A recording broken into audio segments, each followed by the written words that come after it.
शेर और बंदर की कहानी।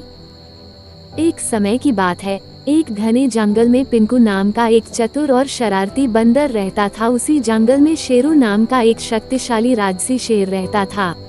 वे दोनों पड़ोसी थे, लेकिन उनका व्यक्तित्व बहुत अलग था।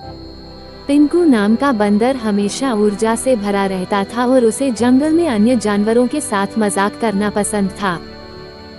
वह अपनी चालाकी के लिए जाना जाता था और अक्सर चालाकी दिखाने के चक्कर में खुद को परेशानी में डाल लेता था। दूसरी ओर शेरू बुद्धिमान और दयालु था। जंगल के सभी जानवर उसका सम्मान करते थे। वह अपनी बहादुरी और नेतृत्व के लिए जाना जाता था। एक दिन पिंकू ने शेरू के साथ एक मजाक करने का फैसला किया। उसने सोचा कि शक्तिशाली शेर को चुनौती देना और अन्य जानवरों के सामने अपनी चतुराई साबित करने में बड़ा मजा आएगा। वो एक ऊंचे पेड़ की चोटी पर चढ़ गया और चिल्लाया, हे शेरू, मैं तुम्हें ताकत और चपलता की प्रतियोगिता के लिए चुनौती देता हूँ। देखते हैं जंगल के दूसरी ओर नदी तक कौन पहले पहुँच सकता है।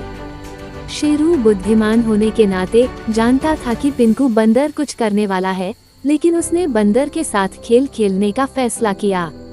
उसने जवाब दिया, बहुत अच्छा पिंकू, मैं तुम्हारी चुनौती स्वीकार करता हूँ।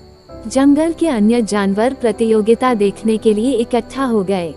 शेरू और पिंकू प्रतियोगिता के लिए तैयार होकर साथ साथ खड़े हो गए। जैसे ही दौड़ शुरू हुई, पिंकू अपने लाभ के लिए अपनी चपलता का उपयोग करते हुए एक शाखा से दूसरी शाखा पर झूलते हुए आगे बढ़ता गया। वह तेज और फुर्तीला था और उसे विश्वास था कि वही जीतेगा। दूसरी ओर शेरू जंगल में शांति और स्थिरता से चलता रहा। वह जानता था कि पिंकू के साथ दौड़ना उचित नहीं होगा, क्योंकि उसे ताकत के लिए बनाया गया था, बंदर की तरह गति के लिए नहीं। जैसे ही पिंकू आधे रास्ते पर पहुंचा, वह ये देखने के लिए पीछे मुड़ा कि शेरू कहाँ है। उसे आश्चर्य हुआ कि उसे शेर कहीं भी दिखाई नहीं दिया। पिंकू बंदर यह सोचकर खुद पर हंसा कि उसने शेर को मात दे दी है। हालांकि पिंकू बंदर को यह नहीं पता था कि शेर ने एक अलग रास्ता अपना लिया है।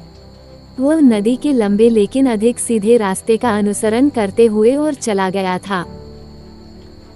जैसे ही पिंकू बंदर नदी के पास पहुंचा, वह ये देखकर चौंक गया कि शेर तो पहले से ही वहां पहुंच चुका था और शांति से नदी के किनारे से पानी पी रहा था। ये देखकर पिंकू बंदर को शर्मिंदगी महसूस हुई और उसे एहसास हुआ कि उसने शेरू की बुद्धिमत्ता और रणनीति को कम आंका था। शेरू ने पिंकू बंदर को देखकर मुस्कुराते हुए कहा, हे पिंकू, तुम तेज और फुर्तीले हो, लेकिन याद रखो कि बुद्धि और बुद्धिमत्ता कभी कभी अधिक शक्तिशाली हो सकती है। पिंकू को शेरू की बातें सुनकर थोड़ा अच्छा लगा और उसने स्वीकार किया कि शेर को चुनौती देना उसकी मूर्खता थी।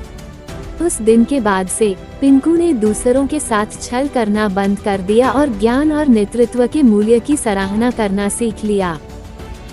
पिंकू बंदर और शेरू शेर ने एक साथ समय बिताया और पिंकू ने शेरू के मार्गदर्शन से कई मूल्यवान सबक सीखे। दोनों ने साथ मिलकर जंगल में शांति और सद्भाव सुनिश्चित किया, सभी जानवरों को सम्मान, दया और समझ का महत्व सिखाया। इस प्रकार चतुर बंदर और बुद्धिमान शेर जंगल में मित्रता और सहयोग की विरासत छोड़कर हमेशा के लिए खुशी से रहने लगे। शिक्षा। बंदर और शेर की कहानी से हमें शिक्षा मिलती है कि हमें कभी भी दूसरे को नीचा दिखलाने के लिए मजाक नहीं करना चाहिए, अन्यथा हमारा ही मजाक बनकर रह जाता है।